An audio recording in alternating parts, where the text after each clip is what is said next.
Hello everyone, we are back with new topic of database management system. Today we are going to discuss about ER diagram. We are going to make ER diagram for the student table.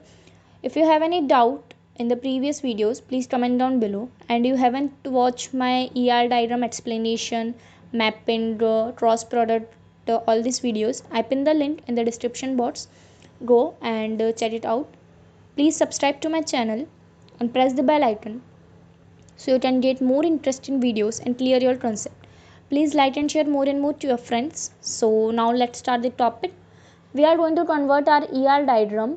We are going to make ER diagram for our student table.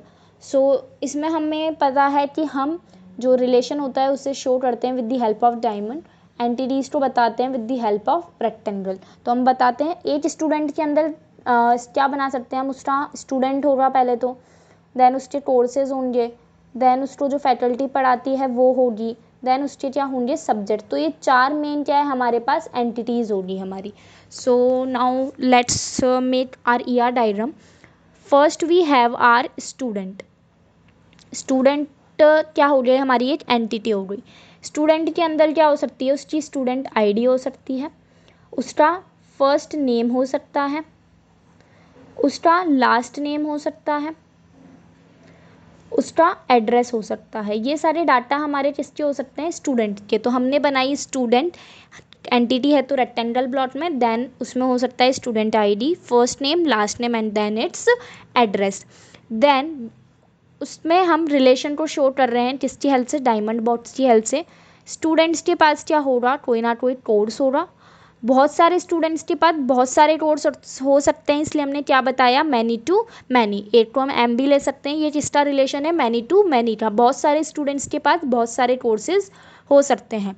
Course के लिए क्या होगा, CID. Course की कोई ना कोई ID होगी हमारे पास और कोर्स का कोई ना कोई नेम होगा हमारे पास. तो कोर्स आईडी और कोर्स नेम किसके अंदर आ जाए, कोर्स के अंदर. कोर्स में क्या होगा, सब्जेक्ट्स होंगे कोर्स के अंदर भी. तो कोर्स के अंदर एक और नया एंटिटी क्या बन रही है हमारी, सब्जेक्ट्स. तो एक कोर्स में बहुत सारे सब्जेक्ट हो सकते हैं, एक कोर्स के अंदर मल्टीपल सब्जेक्ट हो सकते हैं. तो क्या हो गया, वन टू मैनी का रिलेशन. सब्जेक्ट्स में क्या हो सकता है, सब्जेक्ट की आईडी हो सकती है. मैंने SID इसलिए यूज़ नहीं लिया क्योंकि मैंने ऑलरेडी स्टूडेंट के लिए SID को यूज़ ले लिया है. सब्जेक्ट का कोई ना कोई नेम हो सकता है और सब्जेक्ट को कोई ना कोई फैकल्टी पढ़ा रही होगी तो वो क्या होगा, FID हो गई. अब हम एक और रिलेशन बनाएंगे किसके साथ, फैकल्टी के साथ. फैकल्टी भी हमारी एक एंटिटी है, हमने यहाँ देखा था. तो फैकल्टी और सब्जेक्ट, एक फैकल्टी एक ही सब्जेक्ट पढ़ाएगी तो 1 to 1 का रिलेशन हो रहा है इनके बीच में. फैकल्टी की कुछ ना कुछ आईडी होगी, जैसे स्टूडेंट आईडी है, कोर्स आईडी है, सब्जेक्ट आईडी है, तो फैकल्टी की भी आईडी होगी. फैकल्टी का कोई ना कोई नेम भी होगा और फैकल्टी कोई ना कोई सब्जेक्ट भी पढ़ा रही है, कोर्स भी होगा उसको एफिलिएटेड, तो कोर्स आईडी भी उसके पास होगी. सब्जेक्ट स्टूडेंट्स जो हैं उसे पढ़ा रही है तो टॉट बाय फैकल्टी.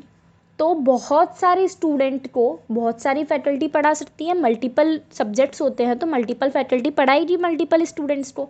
तो मैनी टू मैनी का रिलेशन हमने यहाँ पर शो किया.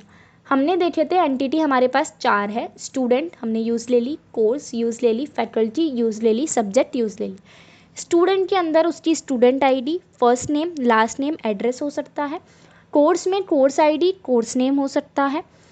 कोर्स कोर्स में क्या होंगे, सब्जेक्ट होंगे जिसमें सब्जेक्ट आईडी हो सकती है, सब्जेक्ट का नेम, और जो फैकल्टी उन्हें पढ़ा रही है तो उसकी आईडी, तो फैकल्टी आईडी. फैकल्टी में क्या हो सकता है, फैकल्टी में फैकल्टी आईडी, फैकल्टी का नेम और कोई जो भी फैकल्टी है उसको कोर्स एफिलेटेड हो रहा तो कोर्स आईडी. सब्जेक्ट और कोर्स, बहुत सारे बच्चे बहुत सारे कोर्स ले सकते हैं तो मैनी टू मैनी का रिलेशन हो रहा है, N to M. एक कोर्स को बहुत सारे एक कोर्स में बहुत सारे सब्जेक्ट हो सकते हैं तो 1 to N. एक फैकल्टी एक सब्जेक्ट पढ़ाएगी तो 1 to 1. बहुत सारे बच्चों को बहुत सारी फैकल्टी पढ़ा सकती है, मल्टीपल सब्जेक्ट तो M to N. तो ये मैनी टू मैनी रिलेशन है. So this is all about today. I hope you will understand this ER diagram. I also bring one ER diagram concept. University का ER diagram में बहुत जल्दी आप लोगों के लिए एक वीडियोज़ पर लेकर आऊँगी. So if you have any doubt comment down below. Please stay connected. We will bring more such videos in the upcoming days.